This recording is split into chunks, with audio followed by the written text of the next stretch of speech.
Welcome to the Life Friendly Business Podcast. Are you a female solopreneur juggling the demands of business and life, wondering how to make it all work without burning out?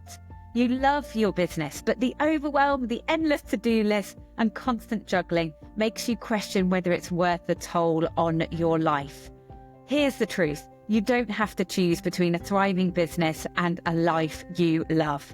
I'm Erin Thomas Wong, the Life Friendly Business Mentor, and this podcast is a guide to building your own life-friendly business, one that aligns with your values, works on your terms, and supports your well-being. If you're ready to step out of the daily grind, reclaim your time, and create a business that fuels your purpose while giving you the freedom to live life on your terms, this podcast is for you.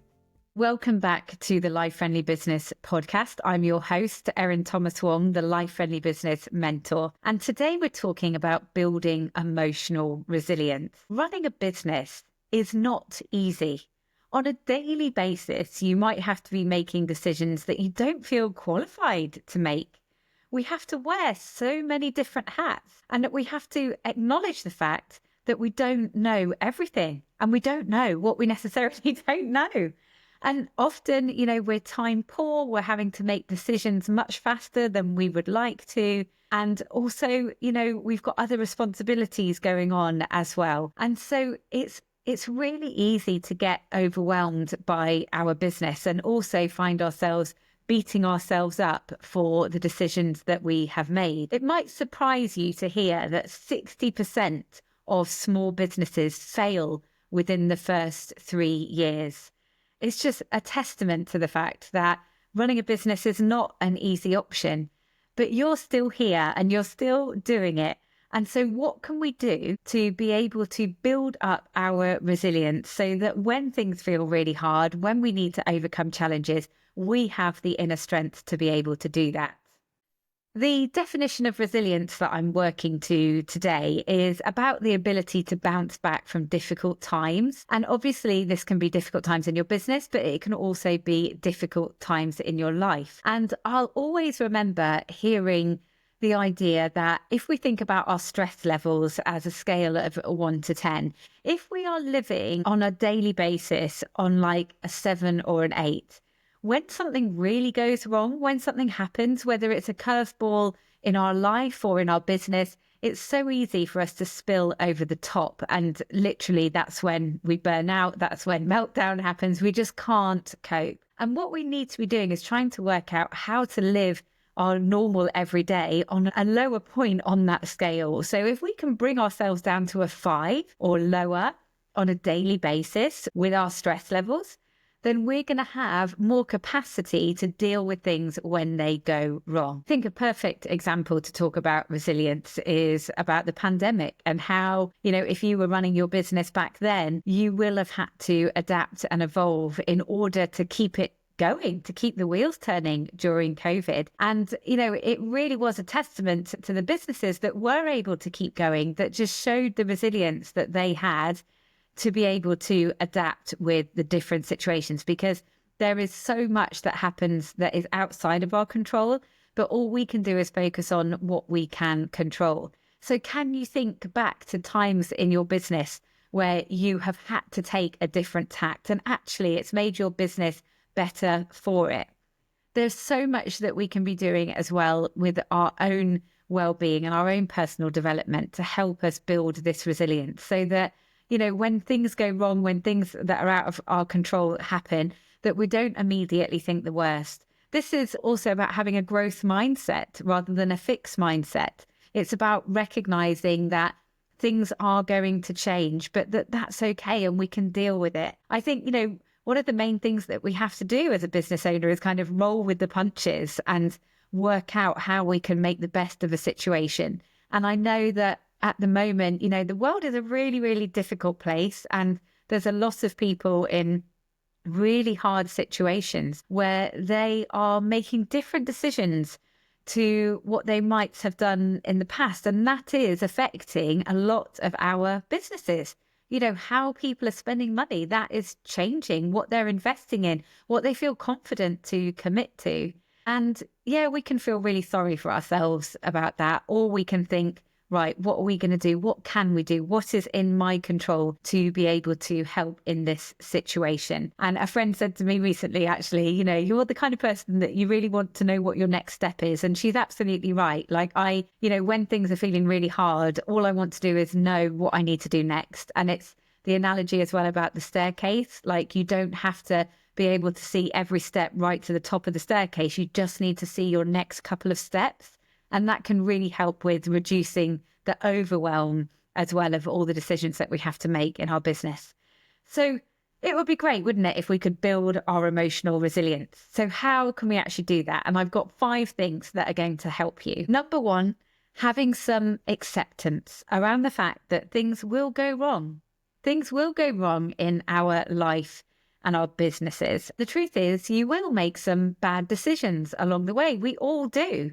And you have to remind yourself that you are making the best decision with the information you have at that time. That's all we can do. So yes, sometimes the decisions we make, we might look back and say, I wish I'd made another decision. Also, we have to have acceptance about the fact that things might take longer than we would like to. So many of us are incredibly impatient, especially when it comes to achieving those business goals. But you know what? It might take a bit longer. And especially if you are also looking after family members or children at the same time. So having that acceptance of these things, that things may well go wrong, you might make some bad decisions along the way, and it's probably going to take longer than you think. Hopefully that takes some of the pressure off you. The next thing that we need to build emotional resilience is self-awareness. It's so important that you understand what your strengths and weaknesses are. And this all comes under the self-leadership stuff as well. Learning to know ourselves and also learning how to tame our inner critic, because we can be our own worst enemy. And yes, I do think that we need to recognize our strengths and our weaknesses, but we don't need to beat ourselves up about our weaknesses. We actually need to make a plan to support ourselves with those. So once again, this comes back to what you can control and what you can't control. And what you can control is the support that you put in place to support the areas that maybe you could do with a bit of help in. So recognizing what they are, but not using it as a stick to beat yourself with. And also recognizing the signs of when you are feeling overwhelmed, overloaded, when you've taken on too much, when you've got decision fatigue because you're making too many decisions, and when actually your body is screaming that you need to have a rest. So otherwise, we're going to spill over in the 10 out of 10 on our stress levels. So find out about yourself. Take some time to listen to yourself, listen to your body. So think back to times when you have got burnt out or when you have reached melting point, and think back to what those signs were and make sure that you're looking out for those. I think one thing that's really hard is when we just, push ourselves to be productive all of the time and be pushing through, even when there's other stuff going on that we know that we're struggling with, but we ignore the signs. And that's when we reach 10 out of 10. And, when things are feeling really, really difficult and maybe you're wondering whether to carry on with your business, maybe you're still not earning what you need to earn and you're thinking, do I just give this up? We can all feel that sense of real despair. And having a sense of purpose here and tapping into that will really help you to get that inner strength to keep going. So try and remind yourself why you're doing this in the first place.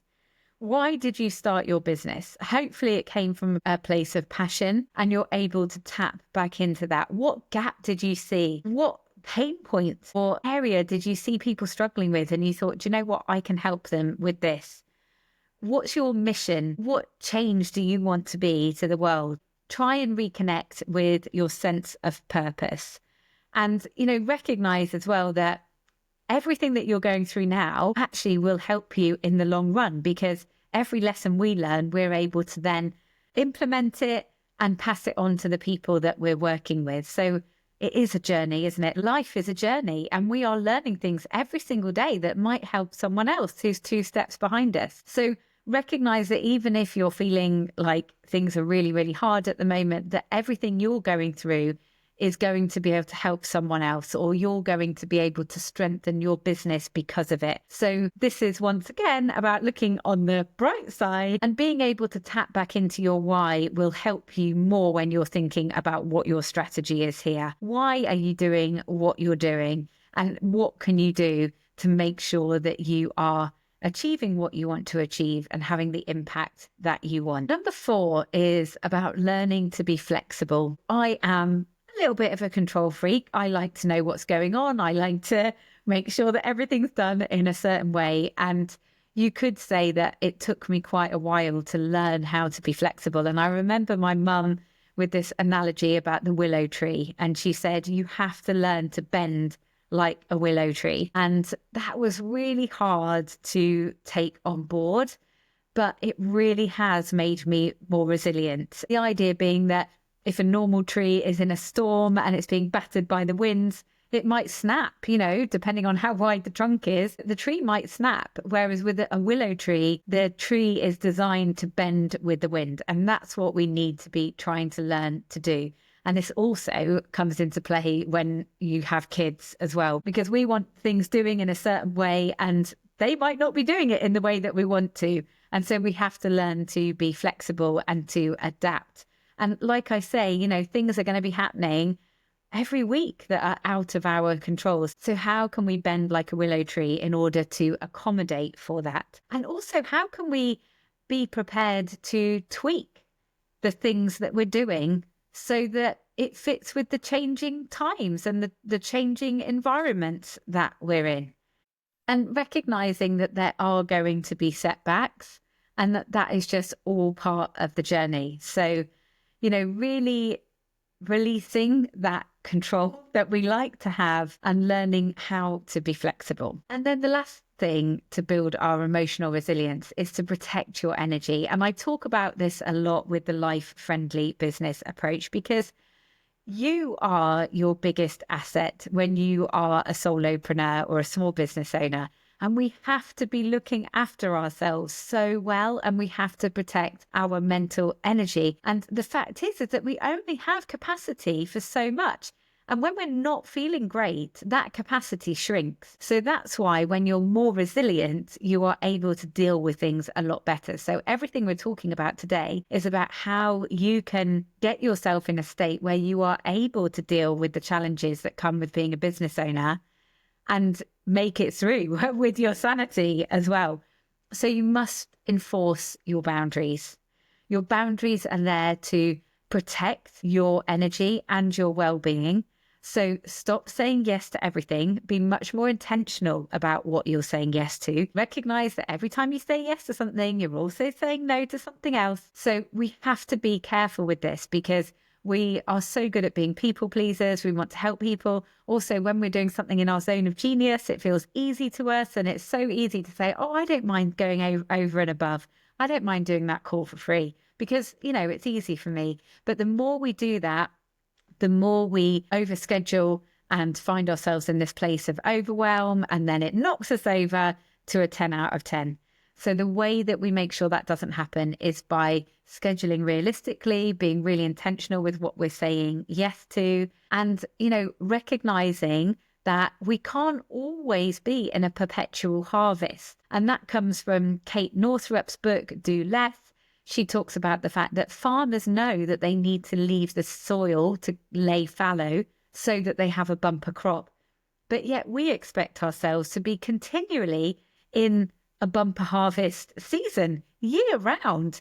And it's just crazy. And so we need to recognize that we do need to be allowing time for rejuvenation, for rest, for all those things, so that we can really be at the top of our game. So this stuff is not fluffy. This is really important that we're doing it, because all of these things will help us show up in our businesses in the way we want to and be the best business owner we can be and create the best business that we want to create. And the last thing I'd say about building emotional resilience is really being careful with who you are spending your time with. We all know what it's like when you have people in your life who actually make you feel crap about yourself. Sometimes it's harder to get away from them if they're family or close friends, but really be intentional with that and surround yourself with people who light you up, people who lift you up, people who inspire you, people who champion you. And, that's why this community, the Life Friendly Business community and the Cocoon, my membership, that's why I created it, to provide that place for you. And all you need to do is lean in and accept that and enjoy having those people around you who are like-minded, because times can get really tricky when you're a business owner, and having a space where you can talk openly and without fear of judgment and just be really honest about the stuff that's coming up for you, like, that is invaluable. And having that support, knowing that you've got that support, will make you more resilient. So if you would like to ask me any questions about the Cocoon, please do reach out. I will put the link in the show notes, and I would love you to come and join us and see what it's like. The sisterhood is off the charts in there, and there's a whole range of different types of business owners at all different stages of their journey as well. Adopting a life-friendly approach to your business will help make you more resilient as a business owner. And the 5 things that you can do to help build that resilience is acceptance of what you can and can't control, self-awareness, recognizing in yourself what the warning signs are. Number 3, having a sense of purpose and really reminding yourself why you're doing what you're doing. Number 4, being flexible and learning to bend like a willow tree. And number 5, protecting your energies and setting those boundaries. Really hope that you've enjoyed this episode. Please do share with a friend who might need to hear it, or tag me on social at Life Friendly Biz. I'll see you next time.